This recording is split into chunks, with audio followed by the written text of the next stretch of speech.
Hello and welcome back to my channel, The Money Decision Show. My name is Shahara Wooten here, and thank you so much. I am a certified financial planner professional, and I love to talk to people about financial tips, and that's what this channel is all about. So as we're making life decisions, a money decision is sure to follow, and we're looking forward to chatting today. So if you are new to this channel, please take a moment to subscribe, hit that notification bell as well so that you'll be informed as soon as I put a video out, and then share it out, please.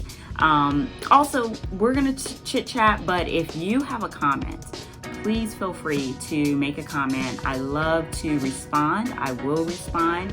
And, and that really helps me to understand what topics you want to hear about and things that are of interest to you.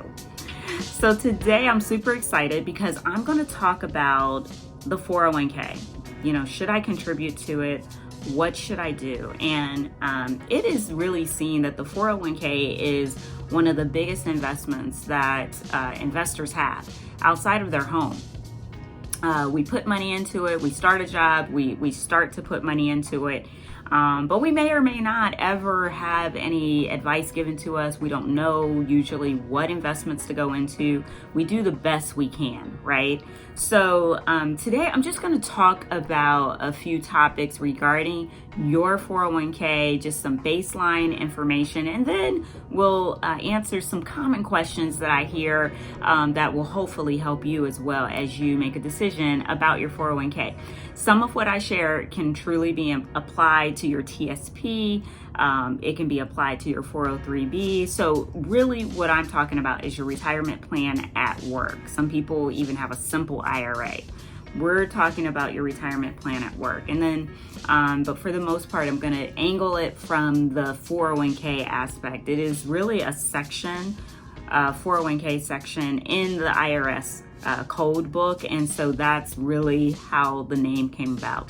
So the 401k, it is really designed for retirement, and it's there's some tax breaks that are associated with it because the IRS wants to make sure that you use it for retirement. So for instance, as long as you keep adding to your 401k, fortunately the growth inside of the 401k is tax deferred. So that is awesome. That means that you will pay taxes eventually, especially if you put pre-tax dollars in there. But when you withdraw those funds out, you'll be taxed, right? But as it's growing, you're not taxed on it. So there's no capital gains or anything like that. But the IRS has decided that if we're going to give you those tax breaks, you can't have one thing without the other. You'll be penalized for certain reasons. So one way to get a penalty and to pay taxes would be to withdraw the money out of your 401k prior to age 59 and a half. So typically, and the normal rule is that when you withdraw the funds out of your 401k, you will pay an income tax, whatever your income tax rate is, as well as a 10% penalty. And with the CARES Act this year, that 10% penalty has been waived. So till December 31st is my understanding. And that way, those who do need to take a withdrawal, there is a cap on that of $100,000, which is actually double what it normally is. But $100,000 you can withdraw. You will be suffer an income tax penalty or pay income tax, but the penalty is waived. That's really what I want to say on that. So the benefit really of the 401k is really consistently just allowing you to take a portion of your income that you make every month and setting it aside. It's a great way to get you saving. But people typically get concerned because they don't have access, but it's not for now, it's for later. And so when you know what bucket to put your money in, there's three buckets that I like to tell people. Use short-term, mid-term, and long-term. The 401k money, that's in the long-term bucket. So when you understand the purpose of a thing, you're not going to abuse it. That was something that I got from Purpose Driven Life. That book, excellent read. But when you know the purpose of a thing, you will not abuse it. And so that it has its purpose. It is not designed for our short-term money. The other thing I want to share with you is that you have a max contribution that you can make into a 401k. So your 401k, every year, the IRS does an evaluation of what is the max that someone can contribute to an IRA, 401k. And for the topic of this video, we're going to talk about the 401k. For 2020, you can contribute up to $19,500 into it. Next year, it might be different. In years past, it's been $17,000, $18,000. I mean, it's been going up. So that's a really nice benefit that you can take and take $19,000 up to $19,500 and put that away. If you are over 50, there's an over 50 rule. And that rule allows you to take $6,000 in addition to the $19,500 and add that and contribute that to your 401k. So that is a really nice benefit people, can take advantage of. And so if you're over 50, you have the potential to save up to $25,500 a year. And it's a great way for if you, in your younger years just didn't know about saving in a 401k or an IRA, or you just didn't have the income to do that due to family obligations or just really getting your career going, then this is definitely an option to consider.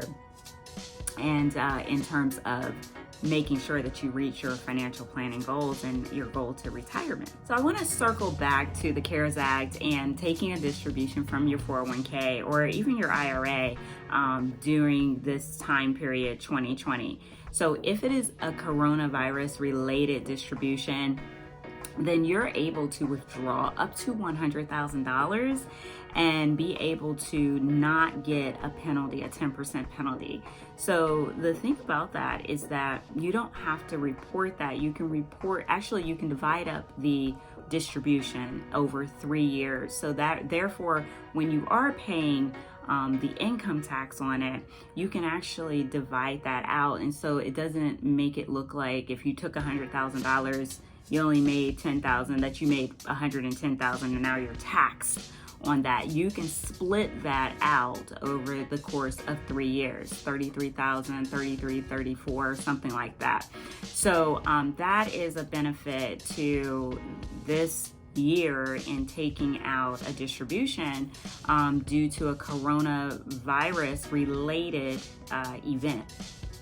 So the other thing to consider is that with that 401k, you also have the ability to pay back and add that money back into your 401k. So anything that you distributed, you have the ability to put that back in if it's coronavirus related. And the IRS, for a coronavirus related situation here in 2020, any withdrawal that you take out, you can pay that back over the course of 3 years as well. So it has to be within 3 years, and whatever you put back in there, they're going to allow you to do that. So that is a wonderful thing. It's basically repaying back your coronavirus related distribution. I'll definitely put a frequently asked questions link in the description box that the IRS.gov has put out there. That is super helpful to help you understand how that works. So this will be the first of many videos that we're going to use to discuss retirement planning and just various topics. So please stay tuned for the next video that we're going to discuss, and also comment below. I love to hear your comments, and since you've made it this far, please subscribe. I really appreciate you taking the time to watch it this far. Watching the videos is actually very important. YouTube does measure watch time, and so when you take the time to watch it all the way through, I really, really thank you and appreciate it. It lets me know that you really enjoy this information. Thank you so much. And remember, if you have questions, feel free to set up a Learn More call. I offer a free 30-minute Learn More call, and we can chat one-on-one about your particular situation. Thank you so much. Have a great day.